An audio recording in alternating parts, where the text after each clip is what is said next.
sun's out, so 2 cold days back to back. But no, it's great getting back to work today. Looking forward to a challenge this week, and want to go out there and compete. Put ourselves in the best position to win a football game. We get some guys coming back. We lost some guys last week. We wish them a speedy recovery. Focused on Dallas and trying to come away with a victory. Some thoughts on how the locker room has reacted to Von Miller getting traded away? In this business, man, it's a tough deal. That's the business side of it. I've been traded, and I know like how everything works. But the locker room, man, guys, you never want to see or say goodbye to not only a teammate but a brother. But that's the business side of it, and we trust that George and Coach are doing the best that they can to put together this roster, build this roster in a certain way. We got some guys who made some plays Sunday, and but the thing is, man, Von is going to be a Bronco forever. His legacy will live forever. Like I said, I texted him. I told him, hey, man, you'll always be number 58 in the Broncos fan base eyes, and you'll be number 1 in Balor's eyes. So, I'm excited for him, the journey that's in front of him, the opportunity that's in front of him. And Teddy, in your experience, when a guy gets traded or a guy gets injured, do you see the other guys rally around and increase their performance? Yeah, you see that because it's about opportunity, and different guys are getting opportunity now to make plays for this team and make plays, and rather establish themselves in this league or just create a name for themselves in this league. You're a couple weeks removed from being pretty banged up. How do you feel if you were 70 or 75% going into Cleveland? What percent you think you are right now? No, I feel way better. It's probably one of those days where I feel pretty normal. So we've been doing a great job of whether it's rehabbing or just protecting up front, me getting the ball out. Of course, the stat line won't show that from last game, but then we did a great job last week of just protecting and being sound. George said yesterday he expressed confidence in both you, George Payton, in both you and Pat Shermer. They said we need to play better. We need to be better. How do you get better offensively at this point in the season? What are specifics you think can get you guys to that 25, 27-point threshold?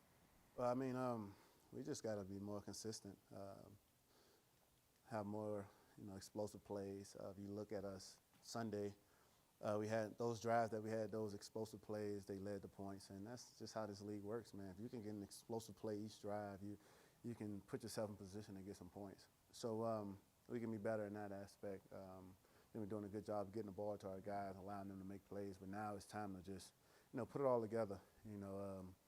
The explosive, the quicks, the screens, being efficient on first and second down. Like last week, I think might have been one of our best games on third down. We were better in the red zone. I think we were 2 for 2. So there's some positives to take away from it. But I agree with George. I think we can be better by, putting our guys in the best position to not only make plays but to make those explosive plays. How do you feel the timing with Jerry was? Did it pick up where you guys left off, basically? Yeah, definitely. And they said Jerry was able to shake some rust off. He came up big for us on some plays. Third down catches, getting the ball to him in space. He's making guys miss. So we look forward to just continue to build off, what he did last week. What does having him out there do, like for what you see from opposing defenses accounting for him? Yeah, he's a guy who runs routes, with so much deceptiveness, and you have to know where he is on the field, and that allow other guys to come in and make plays as well. You see Tim go out there and average 20 yards a catch. Big O making plays for us. So it allows other guys to, come up big, allow other guys to get those one-on-one matchups that we like. No Garrett Bowles this week. What do you like about Calvin Anderson at left tackle? Yeah, Calvin, he's a guy he's smart. And he's been moved around up front. He's been a guy who could play guard for us if we need him to. But, he's really every spit of Garrett. I think everywhere they go, whether it's out to dinner, he's right there with them. So, I'm looking forward to the opportunity that he has. We'll do a great job of helping him out whether it's in chipping and protection or getting the ball out fast. Teddy, if Noah can't go this week, how ready do you think Albert is for an increased role there? You know, I really think Albert is he's ready. And the thing about him, he's on an incline. You watch him last week, putting in the extra work, on Saturdays or Fridays you come out, he's out early, going through some of the different things, routes, and he's a guy who we'll rely on, a lot if Noah can't go. How aware do you have to be on Dallas's defensive number 11 Parsons with the way they move him around? Yeah, you got to know where he is on the field. And they do a great job of just putting him in position to play fast, play to his strengths. So hopefully, we have a good plan for him, whether it's protecting, getting him out in space in the pass game. Hopefully we can just come up with a way to, try to slow him down. But that entire defense, man, you talk about Randy Gregory and the type of career that he's had, the lows and the highs. He's one guy that I, followed since he got in the league. I think I'm a year older than him. But, to see where he is today, you got to know where he is on the field as well. Then, Trayvon Diggs, he was a guy attending games when I played for the Vikings. He was still in high school and just got to the University of Alabama. So, I'm excited, man, to go against this group. It's a fast defense. They play to their strengths. They know their strengths, and they execute at a high level. They take the ball away. So we got to understand, what's in front of us. With Diggs, how do you, I guess, challenge him without putting yourself in too much risk?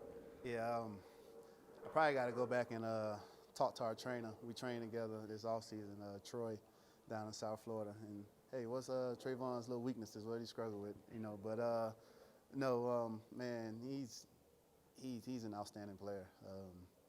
And the thing is, he's a wide receiver playing corner. And so he understands routes, concepts, releases, little tells that you try to do on routes. And that's what really makes him, such an outstanding player. He's making plays on the ball like we haven't seen in a while. So we just got to find a way to, get him in those positions where, he's uncomfortable.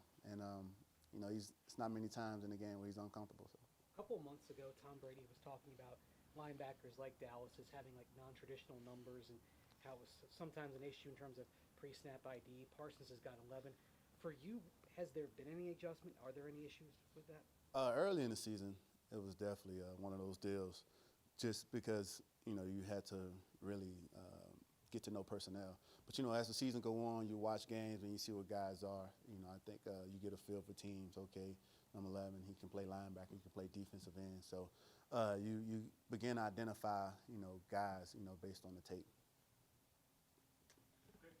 Thank you, Teddy.